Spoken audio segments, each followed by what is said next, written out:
और चलिए अब इसी मुद्दे पर चर्चा करते हैं। चर्चा करने के लिए हमारे साथ मेहमानों का एक खास पैनल जुड़ा हुआ है, जिनसे मैं आपका परिचय करा देती हूँ। कृष्ण मोहन पांडे जी हमारे साथ जुड़े हुए हैं, प्रवक्ता हैं भारतीय जनता पार्टी से। डीपी यादव जी हमारे साथ जुड़े हुए हैं, नेता हैं समाजवादी पार्टी से।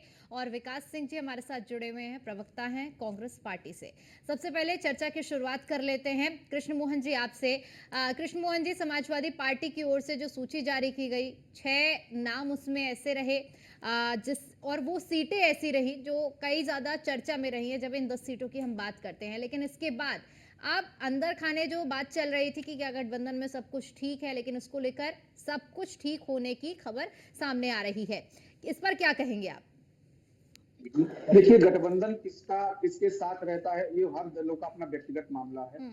और आदरणीय अखिलेश जी ने 6 सीटें यदि घोषित की है तो निश्चित तौर पर वो उनके पार्टी का अपना व्यक्तिगत मामला, उसमें भारतीय जनता पार्टी का ना कोई हस्तक्षेप और ना कोई अभिव्यक्ति है। परंतु जहां तक बात इनके पूरे देश भर के गठबंधन की, कोई गठबंधन नहीं था। एक कालखंड के लिए इस देश के खास तौर से उत्तर प्रदेश की जनता को एक भ्रम में रखने के लिए बनाया गया वो गठबंधन था, जिसमें एक कहता है गांव के और परिदृश्य में कहता है कि काट की हाड़ी जो होती है बार बार नहीं चढ़ती है। संविधान खतरे में है, आरक्षण खतरे में है, भारतीय जनता पार्टी आरक्षण लूट रही है। ढेर सारे ऐसे व्याख्यात्मक व्यवस्थाएं बनाई गई जिससे कि कुछ जनता जो है इनके भ्रम में आ गई। और उस चुनाव बीतते ही वही राहुल गांधी जो संविधान की प्रति लेकर देश में घूमते थे, उन्होंने अमेरिका में जाके कहा कि हमारी सत्ता आएगी तो सबसे पहले हम संविधान हम जो रिजर्वेशन है उसको समाप्त कर देंगे। राहुल गांधी के वक्तव्य थे। यही राहुल गांधी जो घूम घूम करके हरियाणा में ये कहते रहे कि जाति जनगणना होनी चाहिए, जाति जनगणना होनी चाहिए, परंतु वहां के लोगों ने इस बात को अस्वीकृति दे दी। और उसी हरियाणा में दीपेंद्र हुड्डा जी ने स्पष्ट कहा समाजवादी पार्टी का अपना ना कोई यहाँ पे वोट बैंक है और ना समाजवादी पार्टी का यहाँ कोई अस्तित्व है, इसलिए हम यहाँ पे उनको सीट वगैरह नहीं देंगे और ना ही उनको बुलाया भी प्रचार के लिए। और इसी का प्रतिफल ये रहा कि समाजवादी पार्टी गुस्से में होकर के ये जम्मू कश्मीर में 20 सीटों पर चुनाव लड़ी। देखिए, गठबंधन तो कहीं भी न था न है। अब वो अलग विषय के ऊपर से उसको लेप लगाने का काम किया जा रहा है तो करे, परंतु उत्तर प्रदेश और देश की जनता जानती है ये गठबंधन निजी स्वार्थ में किया गया था। अब इनके स्वार्थ पूरे हो रहे हैं तो ये चलिए ठीक है, आप समझ लेते हैं। इसी को डीपी जी से समझ लेते हैं। डीपी जी, क्या सब कुछ ठीक चल रहा है या सिर्फ कहने के लिए सब ठीक है? जी देखिए, निश्चित रूप से जिस प्रकार से हरियाणा के विधानसभा चुनाव में इंडिया गठबंधन या कहें कि कांग्रेस वहां मुख्य रूप से चुनाव लड़ रही थी, उसको सफलता नहीं मिली। कहीं ना कहीं एक तरह से ये आईना दिखाने के लिए है कांग्रेस पार्टी को कि कांग्रेस पार्टी जो वहां हरियाणा में मूलभूत मुद्दे थे, चाहे वो किसानों के मुद्दे हों, पहलवानों के मुद्दे हों या बेरोजगारों के मुद्दे हों, उनको उठाने में निश्चित रूप से कांग्रेस पार्टी ने कहीं ना कहीं चूक कर दी। कांग्रेस पार्टी से कहीं ना कहीं एक तरह से जो आप समझिए कि धरातल पर जिन मुद्दों को उठाना चाहिए कांग्रेस ने वहां पर नहीं उठाया। देखिए, कांग्रेस के कार्यकर्ता जो कहीं ना कहीं वोटरों को खींच करके लाते बाहर और उनसे वोट डलवाने का काम करते, वो जो कार्यकर्ता होते हैं, जो कहीं ना कहीं पार्टी की रीढ़ होते हैं, वो कहीं ना कहीं उत्साहित नहीं थे। निश्चित रूप से कांग्रेस पार्टी में जो एक तरह से वहां बड़े नेताओं के अंदर भी खींचतान देखने को मिली, इसका प्रभाव पड़ा था। अगर कांग्रेस के नेता वहां पर एकजुट होकर के चुनाव लड़ते तो भाजपा की वहां पर जीत नहीं होती। भाजपा की वहां जीत हुई, ये भी लोकतंत्र के लिए ठीक नहीं था। कहीं ना कहीं लोकतंत्र के लिए ये अशुभ संकेत है। तो कांग्रेस को तो एक तरफ आत्ममंथन करने की जरूरत है, कांग्रेस आत्ममंथन भी करेगी और आगे से किस प्रकार से सहयोगी दलों को साथ लेकर के चलना चाहिए, इस पे भी कांग्रेस पार्टी आप तो कांग्रेस की कमियां गिनवाने लगे। डीपी जी देखिए, चर्चा यहाँ पर ये हो रही है कि गठबंधन में क्या सब कुछ ठीक चल रहा है, आप तो अपना सहयोगी की कमियां गिनवाने लगे। नहीं, देखिए, इसका गठबंधन के ऊपर कोई प्रभाव थोड़ी ना पड़ेगा। हमारे राष्ट्रीय अध्यक्ष जी ने इस बात को क्लियर कर दिया और हम भी कह रहे हैं उत्तर प्रदेश में कांग्रेस से गठबंधन है, गठबंधन आगे भी जारी रहेगा। लेकिन ये कैसा गठबंधन है? 2 सीटें जो उनकी ओर से मुखर होकर मांग की जा रही थी, जिन 2 सीटों की, वहां तो आपने अपने प्रत्याशी उतार दिए, तो ये गठबंधन कैसा? क्या सहमति बनेगी आगे? नहीं, देखिए, कांग्रेस ने 2024 के लोकसभा चुनाव में 6 सीटें भी उत्तर प्रदेश में जीती हैं और कांग्रेस के साथ हम लोग आगे भी कहीं ना कहीं मिल करके चुनाव लड़ेंगे, क्योंकि हमें एक ऐसी ताकत से लड़ना है, भारतीय जनता पार्टी के झूठ छल छंद प्रपंच से लड़ना है, तो निश्चित रूप से हम एक साथ होकर के चुनाव लड़ेंगे। और कांग्रेस को अपने ऊपर विचार विमर्श करना चाहिए, हमारी यही सलाह है। आत्ममंथन करने की जरूरत है कांग्रेस को कि परिस्थितियां अनुकूल होते हुए भी चुनाव परिणाम क्यों नहीं उनके अनुकूल हुआ, क्यों नहीं उनके पक्ष में बदला। तो ये कांग्रेस को सोचने के लिए बहुत जरूरत है आज की तारीख में। ठीक है डीपी जी, जैसा आपने कहा, अब उसी पर सवाल मेरा, क्योंकि हमारे साथ कांग्रेस के प्रवक्ता विकास जी भी जुड़े हुए हैं। विकास जी, मुझे लगता है कि विरोधियों की या विपक्षियों की कमी नहीं है, जब आपके सहयोगी ही आपके जो रिपोर्ट कार्ड है उस पर सवाल उठा रहे हैं। जिस तरह से अभी डीपी जी ने भी कहा कि बहुत सी ऐसी कमियां रही हैं जिसकी वजह से कांग्रेस ने डेंट झेला है हरियाणा में। तो आवाज आ रही है आप तक विकास जी?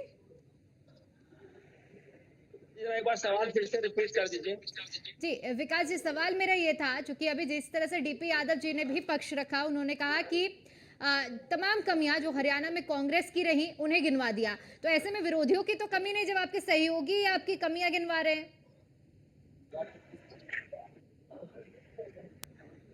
देखिए, हरियाणा का जो चुनाव था उसकी परिस्थितियां और उत्तर प्रदेश की राजनीतिक परिस्थितियां अलग अलग, इसलिए हरियाणा की राजनीति को समाजवादी पार्टी के मौजूदा राजनीति से नहीं देखा जा सकता है। उत्तर प्रदेश की पृष्ठभूमि में और हरियाणा की पृष्ठभूमि में भी अंतर है। वोटों के ध्रुवीकरण को रोकने के लिए भारतीय जनता पार्टी आरएसएस की जो नफरत और विघटन की राजनीति थी उसको समाप्त करने के लिए हरियाणा में जो फैसला लिया गया, निश्चित तौर पे हमको आशा थी, सफलता नहीं मिल पाई। पर जो रणनीति कांग्रेस पार्टी ने और हुड्डा जी ने उठाई, वो निश्चित तौर पे दूरगामी परिणाम कांग्रेस पार्टी के लिए एक अच्छा रिजल्ट देने वाली है। और हरियाणा में न हमने हरियाणा की चर्चा न करके, और ना ही हमने नफरत विघटन का जो माहौल था उसको बनने दिया। मेन मुद्दे पर आते हैं विकास जी, क्योंकि अभी मेरा सवाल आपसे यही था। डीपी जी ने जिस तरह से तमाम कमियां गिनाई, तो क्या इसका उत्तर प्रदेश में होने वाली 10 सीटों पर कितना असर देखने को मिलेगा? क्योंकि महज 24 घंटे का समय बीता और कहीं ना कहीं बड़े भाई की भूमिका निभाते हुए समाजवादी पार्टी की ओर से 6 सीटों का ऐलान किया गया। 6 सीटें में 2 ऐसी सीटें फूलपुर और मझवा, जहां कांग्रेस, जो सूत्रों के हवाले से खबर थी कि आप चाह रहे थे वहां पर अपने प्रत्याशी, लेकिन वहां भी प्रत्याशियों की घोषणा कर दी गई। नहीं, देखिए, निश्चित तौर पे कांग्रेस पार्टी और अखिलेश जी के साथ लगातार बातचीत हो रही है और 10 सीट पर समाजवादी पार्टी और कांग्रेस इंडिया ब्लॉक एकजुट होकर ये चुनाव लड़ेगा और हम भारतीय जनता पार्टी का उत्तर प्रदेश के उपचुनाव में एकदम पूरी तरीके से सफाया कर देंगे। जो 5 सीटें ऐसी थी जहां पर भारतीय जनता पार्टी और समाजवादी पार्टी की लड़ाई सामने आमने थी, उन लड़ाइयों को देखते हुए, वहां के राजनीतिक समीकरण को देखते हुए कांग्रेस भी 50-50 की बात कर रही थी कि 5 सीट पर आप लड़ लीजिए, 5 पे कांग्रेस लड़ लीजिए। पर अखिलेश यादव जी यहाँ के स्थानीय राजनीति को समझ रहे हैं और हम सबको मिलकर ये चुनाव 2027 तक, उसके बाद भी इस गठबंधन को रखना है। और कांग्रेस पार्टी और अखिलेश यादव जी की टीम के साथ लगातार बात हो रही है और निश्चित तौर पे कांग्रेस भी अपनी महत्वपूर्ण भूमिका निभाएगी और जो सीटें डिक्लेयर हुई हैं उन सीटों पर भी कांग्रेस पार्टी बढ़ चढ़ के संविधान सम्मेलन कर रही है। जो संविधान सम्मान सम्मेलन, उसके माध्यम से कार्यकर्ताओं को भी एकजुट कर रही है और जो भारत के संविधान को छिन्न भिन्न करने का जो षड्यंत्र। अच्छा विकास जी, जिस तरह से आपने 5 सीटों का जिक्र किया, 5 सीटों का जिक्र किया कि इससे पहले 5 सीटों की डिमांड हो रही थी, लेकिन अब चूंकि 6 सीटों पर जब ऐलान हो गया है तो बची हुई 4 सीटें, और 4 सीटों में भी कांग्रेस के खाते में कितनी आती है ये भी देखना बड़ी बात होगी। तो क्या ये जो डिमांड है, ये बार्गेनिंग पावर जो घटी है कांग्रेस की, हरियाणा की वजह से ही आप मान रहे हैं? इस पर क्या कहेंगे? नहीं, देखिए, ये पूर्व योजित रणनीति इस पर अपनाई गई है। 5-5 का फार्मूला था, पर जहां पर समाजवादी पार्टी ने अच्छे उम्मीदवार उतारे हैं, जीत का समीकरण जिसका मजबूत है वो चुनाव जीतता है। इसलिए कांग्रेस पार्टी और समाजवादी पार्टी एक तरीके से इंडिया ब्लॉक के तौर पे एक दूसरे के साथ है और उसके कार्यकर्ता भी पूरे मनोयोग से एक दूसरे के साथ है। इसमें भारतीय जनता पार्टी को पराजित करना है और उत्तर प्रदेश को फासिस्टवादी ताकतों से, आरएसएस बीजेपी के षड्यंत्र से बचाना है और उत्तर प्रदेश के विकास की नई पृष्ठभूमि इसी उपचुनाव से तय होगी। और आप देखिएगा, कांग्रेस पार्टी और समाजवादी पार्टी के वर्कर और नेता एक मंच पे एकजुटता के साथ इस चुनाव को, हर बूथ पे चुनाव लड़ेंगे और उनको मुंह की खानी पड़ेगी। भाजपा से मुक्त कराना है उत्तर प्रदेश। ठीक है कृष्ण मोहन जी, अभी विकास जी की आपने बात सुनी होगी, जिस तरह से उन्होंने कहा कि हमने एक आपसी सहमति से, जिस तरह से अभी वो कह रहे थे कि ऐसे प्रत्याशियों को उतारा गया है, मकसद एक है कि जिताऊ कैंडिडेट्स को हम लोगों ने उतारा है ताकि भारतीय जनता पार्टी को हराया जा सके, यानी जी। दीपिका जी देखिए, भारतीय जनता पार्टी को हराना है, हराए जिताए वो तो जनता का काम है, वो तो करेगी। परंतु आपने देखा विकास जी जो है बड़े ही प्रखर और मुखर वक्ता है, परंतु आज इनकी मजबूरी, इनकी व्यथा मैं समझ सकता हूं कि सब कुछ होने के बावजूद भी बेचारे हाँ में हाँ मिलाए हुए हैं। और विकास जी जैसा व्यक्ति इस बात को कह रहा है कि हम मिलकर हराएंगे। जिस मझवा सीट पर इनके प्रदेश अध्यक्ष जी ने दावा कर दिया था, उस मझवा सीट को समाजवादी पार्टी ने घोषणा कर दी। उसके बावजूद भी ये कह रहे हैं कि हम लोग संविधान की परिपाटी से चल रहे हैं। खैर ये इनका विषय है, हमारे मित्र ने कहा। लेकिन डीपी यादव जी ने कहा ये कांग्रेस को आईना दिखाने की आवश्यकता है समाजवादी पार्टी को। साहब आप चुनाव उत्तर प्रदेश में नहीं लड़ सकते हो क्योंकि अभी तो आप हार के आ रहे हो हरियाणा, आपके पास वोट बैंक नहीं है। दूसरा, हमारे मित्र ने कहा कि भारतीय जनता पार्टी वहां जीत गई तो लोकतंत्र को खतरा उत्पन्न हो गया। भारतीय जनता पार्टी जहां जीत जाए, जिसे जनता जिताती है तो लोकतंत्र को खतरा हो जाता है, और जब ये जीत जाते हैं तो समाज को खतरा उत्पन्न हो जाता है। इसीलिए जनता ने माना कि भारतीय जनता पार्टी को जिताइए और संविधान की रक्षा कीजिए, क्योंकि जहां जहां जीतते हैं, जिन जिन सीटों पर समाजवादी पार्टी के सांसद जीते हैं, दीपिका जी ये रिपोर्ट है, वहां पे रेट ऑफ क्राइम बढ़ गया है। ये इनका स्तर है। दूसरा, इन्होंने कहा, हमारे मित्र ने कहा कि ध्रुवीकरण की राजनीति भारतीय जनता पार्टी कर रही है। नहीं साहब, ध्रुवीकरण की राजनीति कर रहे हैं। हम सेवा की, हम विकास की, हम समरसता की, समाज के समन्वयता की राजनीति कर रहे हैं, और जिसको देश की जनता स्वीकार कर रही है। और आज का परिदृश्य ये है कि हरियाणा की जीत सीटें और सर्वाधिक सीटें हम जीते हैं, तो कश्मीर में सबसे बड़ी पार्टी के रूप में 25% वोट बैंक पाकर सबसे बड़े दल के रूप में उभरे हैं। हाँ, सीटें नहीं जीते लेकिन सर्वाधिक वोट हमने पाया है वहां पे। और उत्तर प्रदेश की जो सारी अच्छा, इन 10 सीटों पर जिस तरह से गठबंधन एक साथ एकजुट होकर एक सुर नजर आ रहे हैं अभी, क्योंकि विकास जी ने भी कहा, डीपी यादव जी भी कह रहे हैं, क्या आप लोग इन 10 सीटों पर समीकरण देखते हैं अगर एक गठबंधन एकजुट होकर प्रत्याशी उतारता है तो? देखिए दीपिका जी, भारतीय जनता ये पूरे हरियाणा में एक, अभी डीपी जी ने भी कहा और विकास श्रीवास्तव जी ने भी कहा, हरियाणा में एकजुट ये होकर लड़े। ये क्या हुआ? भारतीय जनता पार्टी की पूर्ण बहुमत की सरकार बनी। ये कश्मीर में लड़े, सर्वाधिक वोट पाने वाली भारतीय जनता पार्टी बनी। आने वाला उपचुनाव Bharatiya Janata party clean sweep करने जा रही है। मैं पुनः इस बात को कहता हूं दीपिका जी कि काट की हानि बस एक बार चलती है, झूठ की हानि एक बार चलेगी। संविधान के नाम पर, आरक्षण के नाम पर, जनता को बरगलाने के नाम पर एक बार कुछ सीटें जीत सकते हैं, और उसका प्रतिफल ये है, यही राहुल गांधी जो संविधान के प्रति लेकर घूमते थे, अमेरिका में जाकर कहते हैं कि हमारी सत्ता आते ही रिजर्वेशन समाप्त कर देंगे, और खुलेआम इस बात को कहा। और सिर्फ उन्होंने कहा, कांग्रेस के नेताओं ने भी आगे आ गई। ये बताया डीपी यादव जी कि क्या आप राहुल गांधी के साथ, संविधान के संरक्षण के साथ, इस प्रदेश में रिजर्वेशन समाप्त करना चाहते हैं, या भारतीय जनता पार्टी जो संविधान के संरक्षक है और हर एक लोगों को उनके संवैधानिक अधिकार, उनके राजनीतिक अधिकार, उनके मूल अधिकार, उनके जो जीवन जीने का अधिकार है, जो सदैव देने के लिए तत्पर है, उसके रक्षा के लिए तत्पर है, ये इसके साथ खड़े हैं। परंतु नहीं, ये तो खड़े होंगे जब भारतीय जनता पार्टी जीतेगी तो लोकतंत्र इनके लिए खतरे में आ जाएगा। परंतु वही 35 सीट कांग्रेस जीतती है तो वहां पे खतरा नहीं आएगा। यदि वहां पर 35 सीट कांग्रेस जीतती है तो ईवीएम खराब नहीं होती है, परंतु भारतीय जनता पार्टी सत्ता में आती है तो ईवीएम खराब हो जाती है। हमारी ईवीएम खराब थी और इनकी ईवीएम सही थी, ये इनका फार्मूला है। तो देश और देश की जनता देख रही है, और लोकतंत्र के रक्षा के तौर पर जो चर्चा करी जाए तो भारतीय जनता पार्टी वो पार्टी है जो राष्ट्र के विकास में, संविधान के संरक्षण के लिए, लोगों के अधिकार के संरक्षण के लिए लड़ती है और लड़ती है। ठीक है, डीपी यादव जी क्या काउंटर करेंगे इस पर, क्योंकि अभी कृष्ण मोहन जी का कहना है कि जहां जहां इनके सांसद जीते हैं वहां क्राइम रेट बढ़ गया है, जनता सब कुछ देख रही है। लोकसभा चुनाव में जनता को भ्रमित किया गया है, लेकिन उपचुनाव में आईना दिखाने का काम जनता करेगी। जी निश्चित रूप से देखिए, जिस प्रकार से 2024 के लोकसभा चुनाव में जनता ने उत्तर प्रदेश में भारतीय जनता पार्टी की नीतियों को नकारा था, कहीं ना कहीं भारतीय जनता पार्टी के झूठ को नकारा था, उनकी नकारात्मक राजनीति को नकारा था, तो उसका संदेश आगे तक भी गया था।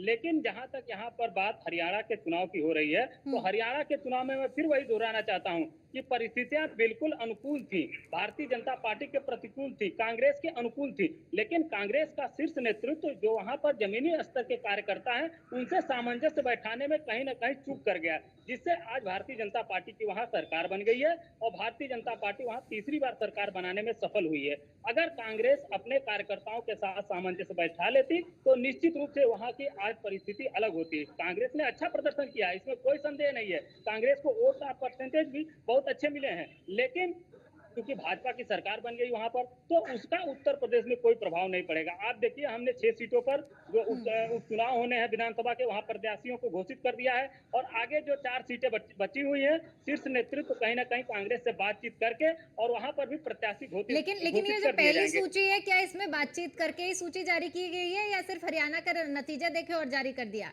क्योंकि टाइमिंग को लेकर बहुत बड़ा सवाल उठ रहा है डीपी जी।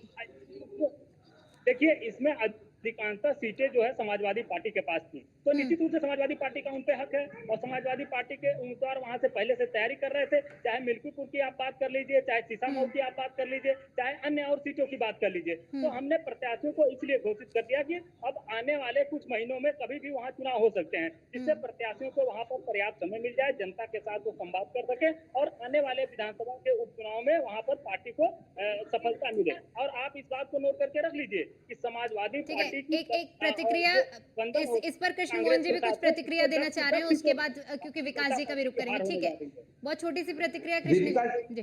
दीपिका जी, इस भ्रम को आप विचार कीजिए कि कुछ सीटों पर पूर्व में ये विधायक थे तो ये कह रहे थे वो हमारा हक है।